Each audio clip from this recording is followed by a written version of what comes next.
nouvelles acquisitions du mois de juillet. Les boucles se suivent mais ne se ressemblent pas, puisque j'avais prévu, comme les mois précédents, de poursuivre mes sagas, mais j'ai oublié le fait que j'allais dans une boutique d'occasion et que j'étais susceptible de craquer. Ce mois-ci, j'ai acheté 10 livres, et principalement du contemporain. On commence tout de suite avec des suites de sagas.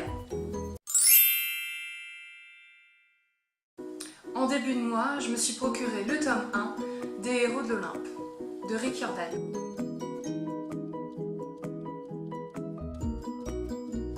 C'est la saga spin-off de Percy Jackson. J'avais d'ailleurs précédemment acheté le tome 2 et le tome 3 avant ce tome 1 parce qu'ils étaient à prix réduit chez France Loisirs. J'ai profité justement des soldes France Loisirs pour prendre ce livre qui était toujours à 5 € et j'avoue que la couverture dorée, métallisée, est vraiment sublime. Je sais que je vais devoir terminer la saga Percy Jackson, mais ça me laisse le temps au moins de pouvoir acquérir le tome 4 et le tome 5 des Héros de l'Olympe. Je sais que cette saga va me plaire puisqu'on va suivre des adolescents et c'est une réécriture des mythes grecs et romains à notre époque actuelle. Ces adolescents sont d'ailleurs les fils et filles de dieux antiques. Je continue d'acheter les derniers tomes qui me manquent de la saga manga Chi, une vie de chat.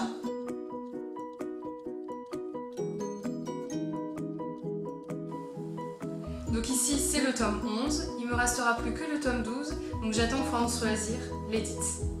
Je poursuis en vous montrant le tome 10 et le tome 11 de la saga Chick Lit Gossip Girl.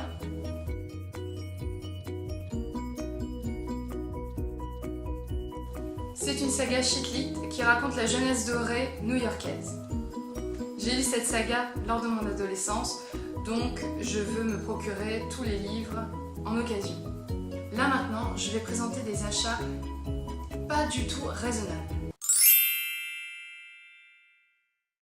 Tout d'abord, cette BD. Oui, je suis une fan inconditionnelle des mignons dans Moi, moche et méchant.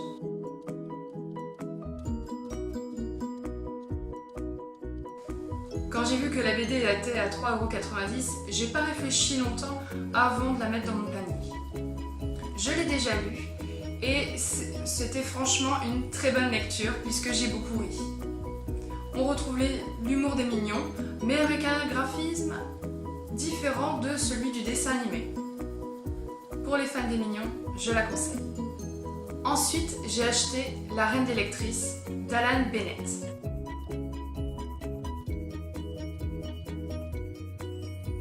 Ce petit livre parle de la passion dévorante que se découvre la reine d'Angleterre, la lecture.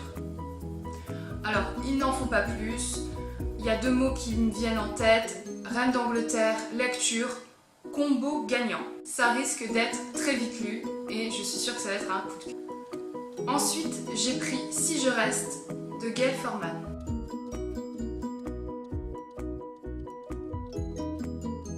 Sur la couverture, il est écrit « Le livre le plus émouvant depuis Twilight ».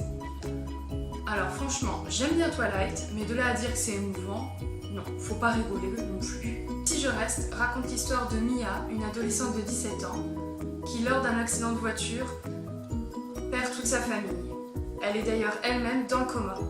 On lui laisse une journée pour décider si oui ou non elle veut vivre.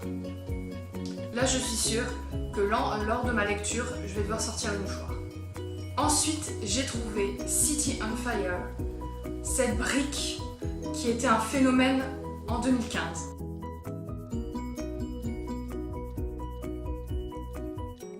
Ce livre fait 964 pages, c'est-à-dire que c'est le livre le plus gros de ma bibliothèque. Et ça me fait peur.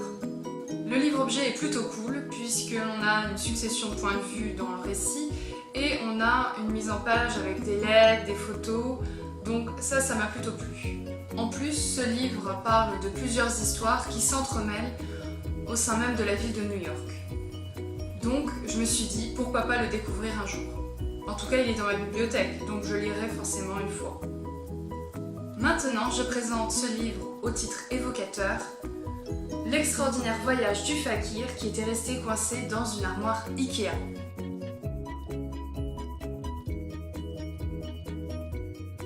J'adore ce titre à rallonge Et j'aime beaucoup le fait que la couverture reprenne les couleurs de cette grande enseigne suédoise.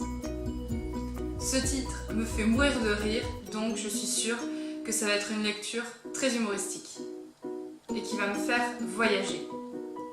Je vais terminer ce book haul avec un classique de la littérature contemporaine française, L'écume des jours de Boris Vian.